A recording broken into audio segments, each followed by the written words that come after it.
Sejam muito bem-vindos a esta nossa nova análise. Hoje, a gente vai mergulhar de cabeça num texto simplesmente formidável do filósofo George Lucas. Nós vamos explorar os princípios ontológicos que estão na base do pensamento de Karl Marx. E olha, é fundamental deixar uma coisa claríssima logo de cara. A crítica da economia política não é apenas uma teoria econômica, mas o fundamento absoluto para compreender a realidade humana em sua totalidade. Pois é, não estamos falando só de entender como o mercado funciona, mas sim de desvendar as próprias engrenagens da nossa existência em sociedade. Vamos embarcar nessa jornada? Bom, e para ninguém se perder num mar de conceitos filosóficos abstratos, a gente organizou esse mapa lógico com 6 passos bem diretos. Vamos passar por 1. Muito mais que economia. 2. A ontologia do ser social. 3. A totalidade da vida humana. 4. Produção, o momento predominante. 5. O econômico e o extra-econômico. E, por fim, 6. Uma unidade dialética. Certo, vamos dar o pontapé inicial e entrar no nosso primeiro capítulo, muito mais que economia. Vamos fazer um exercício rápido. Quando se fala em economia, o que vem à mente? Apenas dinheiro, planilhas, margens de lucro e estatísticas frias? A resposta automática de muita gente seria um sonoro sim. Mas a verdade é que o texto que estamos analisando bate de frente com essa noção. Reduzir a economia política a um mero jogo de números é um erro gigantesco. Na verdade, ela lida com aquilo que nos torna essencialmente humanos.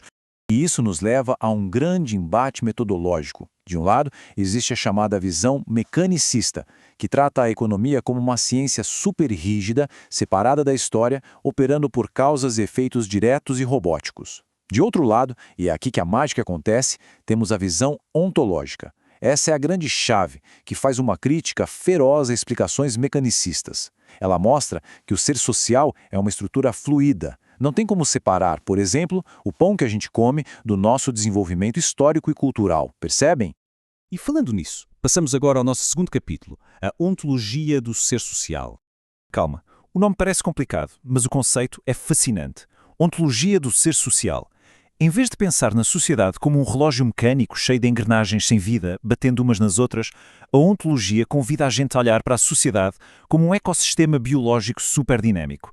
É o estudo da nossa essência viva, das estruturas que estão o tempo todo a se transformarem. E um ponto crucial aqui. É preciso rejeitar totalmente qualquer sistema simplificado. A obra repudia a ideia de que um único fator dita todas as regras do jogo de forma isolada e inflexível. A vida humana é simplesmente complexa demais para caber numa equaçãozinha matemática de via única. A economia não está numa bolha. O que nos joga direto no capítulo 3, a totalidade da vida humana. Para estudar essa imensa complexidade, o método usado é incrível.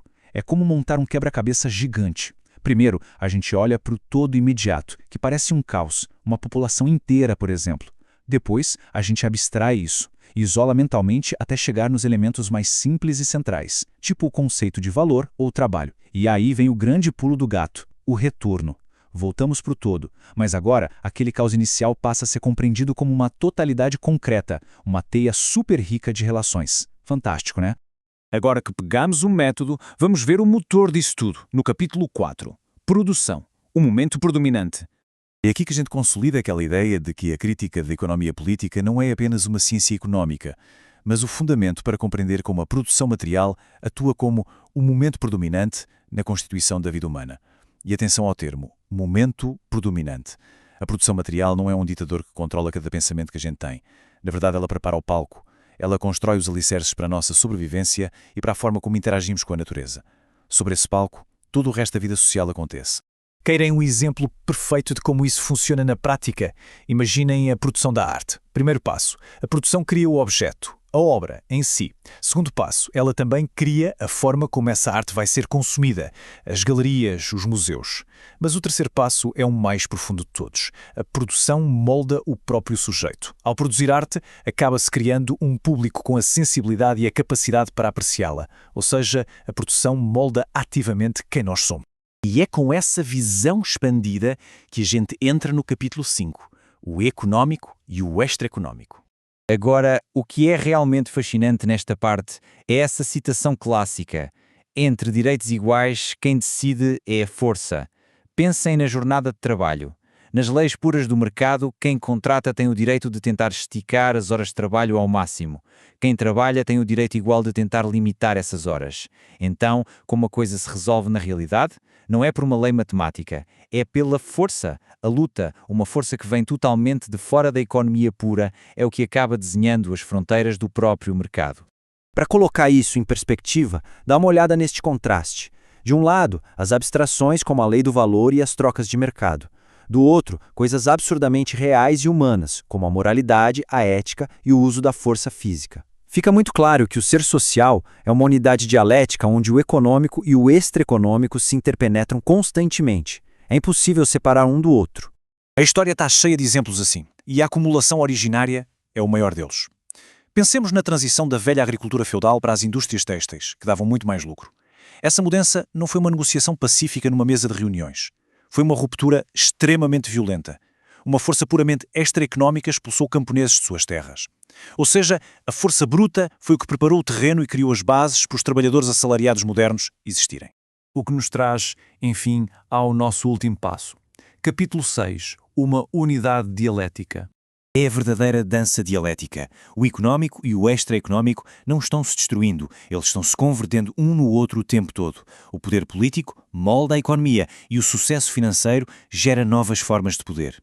Lembra do que a gente falou? As leis económicas fornecem o esqueleto, atuando como um momento predominante, mas é a união com toda a nossa dimensão humana, social e política que dá carne e sangue a esta estrutura. A sociedade é, no fim das contas, uma unidade totalmente orgânica.